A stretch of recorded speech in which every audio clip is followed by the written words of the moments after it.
Muito bem-vindos, amigos, colegas, em sintonia com o tema da captação da água da chuva. Nós temos já uma coletânea de abordagens fundamentando para a importância e, mais do que importante, a necessidade diante dos poluentes, muitos deles sequer conhecidos, muitos deles sequer reconhecidos pelas próprias autoridades.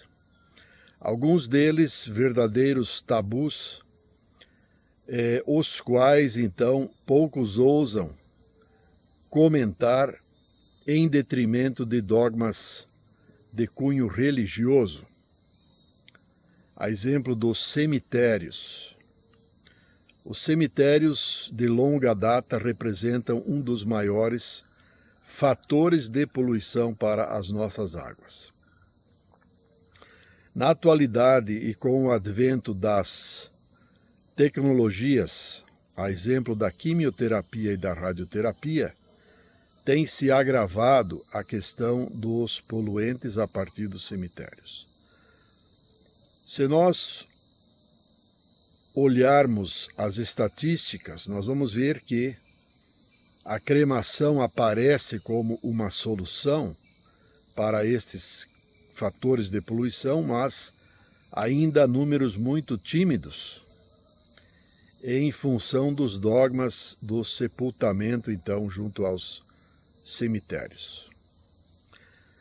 As novas legislações, elas vão exigir que a localização dos novos cemitérios ou de novas maneiras de se acomodar uma urna contendo então um devido corpo, um devido cadáver, para que esteja numa condição hermética a não irradiar para o meio ambiente os seus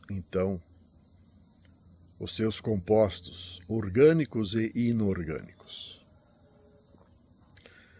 Verdadeiramente, nós vamos encontrar tão somente na nossa moderna cremação o fator por excelência que possa e que pode e que coíbe e que resolve as questões, então, dos poluentes.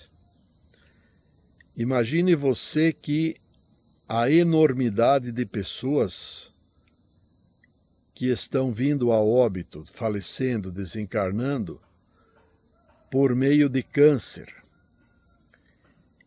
E esta pessoa, este enfermo, esse ente familiar, amigo, enfim, tendo se submetido aos tratamentos de quimioterapia e de radioterapia. Estes elementos, então, químicos e radiológicos, eles permanecem por um tempo este que sequer a ciência atesta com precisão sobre quanto tempo esta molécula ou esta radiação ela permanece ativa no meio ambiente. Só por isso nós já teríamos elementos fáticos para a exigência da cremação em detrimento do sepultamento. Obviamente que estamos diante de fatores dogmáticos, de fatores culturais, e estes relacionados com linhagens religiosas. Nós vamos ver na pesquisa que, no princípio, a Igreja Católica terminantemente proibia a cremação, em detrimento de outras linhagens, como o budismo, como o hinduísmo. O Japão, que na época, então, na década de 40, 1947, exigiu que todos os corpos fossem cremados para efeito de contaminação ambiental no pós-guerra.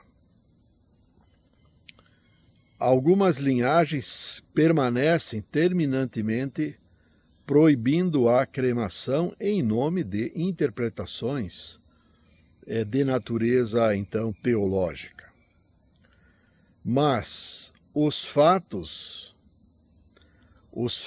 e a ciência, obviamente que põem abaixo todas as crenças, todas as construções, então, culturais.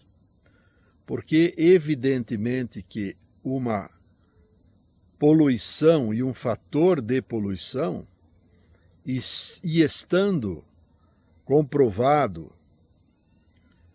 este fator de poluição, obviamente que esse é o fato a ser tratado, a ser solucionado. Então a sociedade está diante deste dilema cultural que acompanha esta atual geração de adultos, mas que demanda que nós ampliemos e comecemos a falar sobre a temática para, a médio e longo prazo, nós ressignificarmos ou reconstruirmos para uma cultura saudável, para uma cultura de sustentabilidade. Então deixamos esta breve reflexão neste capítulo, enaltecendo para que todos olhemos, pensemos, porque é necessário formar opinião a partir de fatos, a partir do bom senso, a partir de um mecanismo de racionalização para nós, então, nos posicionarmos diante daquilo que está posto como realidade. A grande motivação para captar água da chuva está exatamente na poluição que está presente nas águas que são buscadas no meio ambiente em nome de fontes, de poços, de riachos e de rios, amplamente poluídos e contendo, dentre os tantos hoje fatores de poluição, estes eflúvios, então, provenientes dos cemitérios. Trata-se de um tema nebuloso, obviamente, e reconhecemos, não representa algo simpático, mas está a nos afetar a todos. Um abraço fraterno e até o nosso próximo encontro.